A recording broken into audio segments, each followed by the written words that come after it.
Hi, this is Nikita Vaidya and today we are going to study the concept of residual income that is RI. इसके पहले के videos में हमने देखा कि कैसे डिवीजन का परफॉर्मेंस अगर मेजर करना है हमें तो तीन बेसिस पे हम कर सकते हैं, financial, non financial, social and environmental. Financial basis में सबसे पहला है रिटर्न ऑन इन्वेस्टमेंट, वो हमने लास्ट वीडियो में देख लिया। Now we are gonna see residual income that is RI। तो सबसे पहले हम देखते हैं कि रेसिडुअल इनकम बोलता क्या है। Residual income means controllable contribution minus cost of capital, which means कि जो भी कॉस्ट ऑफ कैपिटल यानी डिजायर्ड रेट ऑफ रिटर्न है उसके ऊपर जो कंट्रीब्यूशन आएगा उसको हम बोलेंगे रेसिडुअल इनकम। रेसिडुअल इनकम नाम से ही पता चल रहा है बची हुई, यानी जो कॉस्ट ऑफ कैपिटल के ऊपर आएगा कंट्रीब्यूशन उसको हम बोलेंगे residual income, right. Controllable contribution means जो उस डिवीजन का कंट्रीब्यूशन जो मैनेजर कंट्रोल कर सकता है। जो आउट ऑफ कंट्रोल कॉस्ट और जो कॉस्ट है, जो कंट्रीब्यूशन है, वो तो हम देखेंगे ही नहीं क्योंकि उस बेसिस पे मैनेजर का परफॉर्मेंस मेजर नहीं किया जा सकता। इसीलिए controllable contribution minus cost of capital को हम बोलेंगे रेसिडुअल इनकम। अब जो रेसिडुअल इनकम है वो जो ROI के डिसफंक्शनल कॉन्सिक्वेंस है, यानी जब हम फंक्शनिंग में ROI का फॉर्मूला पुट करते हैं तो जो प्रैक्टिकल डिफिकल्टीज होती है यानी जो डिसएडवांटेजेस है ROI के उसको ओवरकम करता है RI। Means residual income overcomes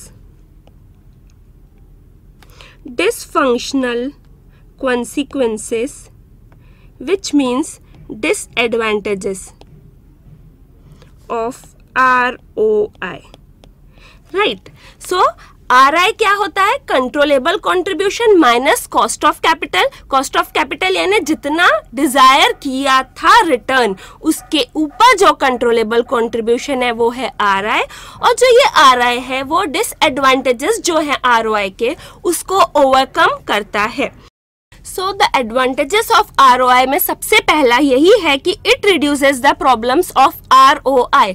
ROI के जो डिसएडवांटेजेस है उसको RI ओवरकम करता है, रिड्यूस करता है। सबसे पहला डिसएडवांटेज ROI का क्या है कि जैसे जैसे एसेट्स की एज बढ़ती है ROI भी बढ़ता है। तो जब एसेट अब्सोल्यूट हो जाएंगे जिनका कोई काम नहीं रहेगा तब भी मैनेजर्स उसको डिस्कार्ड नहीं करेंगे क्योंकि उससे ROI बढ़ेगा। तो ऑफकोर्स मैनेजर उसको डिस्कार्ड नहीं करेंगे क्योंकि उनकी परफॉर्मेंस भी तो ROI के बेसिस पे ही मेजर हो रही है। और फॉर्मूला क्या है उसका? Profit upon capital employed, right. इसमें क्या आते हैं? Non current assets plus current assets minus current liability. तो इसमें क्या होता है? डेप्रिसिएशन चार्ज होता है। तो जैसे जैसे साल बीतते जाएंगे डेप्रिसिएशन जो चार्ज हुआ है वो बढ़ता जाएगा और वैसे वैसे ROI भी बढ़ता जाएगा, राइट। तो ये एक डिसएडवांटेज है ROI का क्योंकि ऑब्सोलेट एसेट्स को मैनेजर डिस्कार्ड नहीं करेंगे। RI में ये प्रॉब्लम नहीं है क्योंकि RI का फॉर्मूला क्या है? Controllable contribution minus cost of capital, ठीक है। तो इसमें कहीं भी नॉन करंट एसेट्स नहीं आते, डेप्रिसिएशन नहीं आता, तो ये डिसएडवांटेज जो है वो RI ने ओवरकम कर लिया। वैसे ही सेकेंड क्या है? Different accounting policy. तो हमने यही देखा था कि जब डिफरेंट डेप्रिसिएशन पॉलिसी होती है, सपोज एक डिवीजन SLM लगा रहा है, एक डिवीजन लगा रहा है WDV, तो जो नॉन करंट एसेट्स है इन पे फर्क पड़ेगा क्योंकि ऑफ कोर्स पॉलिसी अलग रहेगी तो इनके जो वैल्यूज है उनमें भी फर्क आएगा। तो ये भी एक डिसएडवांटेज है, एक प्रॉब्लम है ROI की। द सेम वे यहाँ पे ऐसा कुछ नहीं है, हम नॉन करंट एसेट्स को देख ही नहीं रहे, इसलिए RI ने ओवरकम कर लिया ROI की इस प्रॉब्लम को भी। Now third one is goal congruence.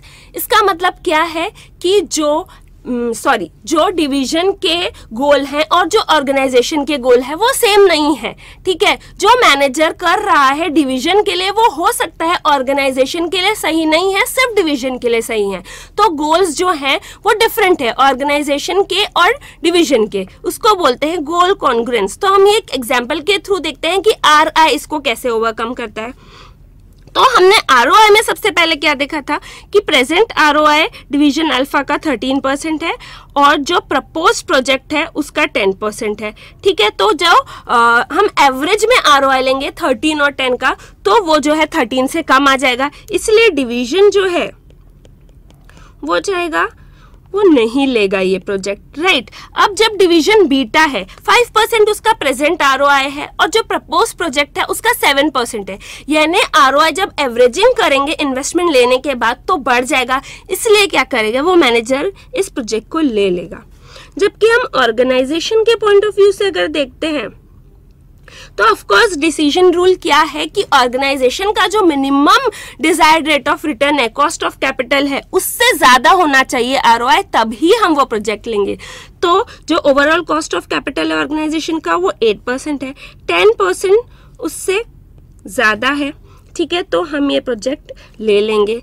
अब जो डिवीजन बीटा में है 8% है कॉस्ट ऑफ कैपिटल ऑर्गेनाइजेशन का, 7% उससे कम है, तो हमें ये नहीं लेना चाहिए। यानी गोल कॉन्ग्रुएंस हुआ, डिवीजन के मैनेजर के हिसाब से ये नहीं लेना चाहिए जबकि ऑर्गेनाइजेशन के हिसाब से ये लेना चाहिए, और डिवीजन बीटा में डिवीजन के मैनेजर के हिसाब से ये लेना चाहिए बट ओवरऑल ऑर्गेनाइजेशन के हिसाब से ये नहीं लेना चाहिए। अब हम देखते हैं RI में ये चीज कैसे ओवरकम हुई। RI क्या होता है? Controllable contribution minus cost of capital. तो सबसे पहले हम कॉस्ट ऑफ कैपिटल निकालेंगे डिवीजन का, ये जो 8% है इसको इनटू करेंगे 20 से, तो निकल जाएगा RI 20 इंटू 8%, कितना आएगा 1.6 लाख। और इसमें कॉस्ट ऑफ कैपिटल क्या होगा 20 इसमें इंटू 8% यानी 1.6 लाख सेम आ जाएगा। अब कंट्रोलेबल कंट्रीब्यूशन हम देखेंगे,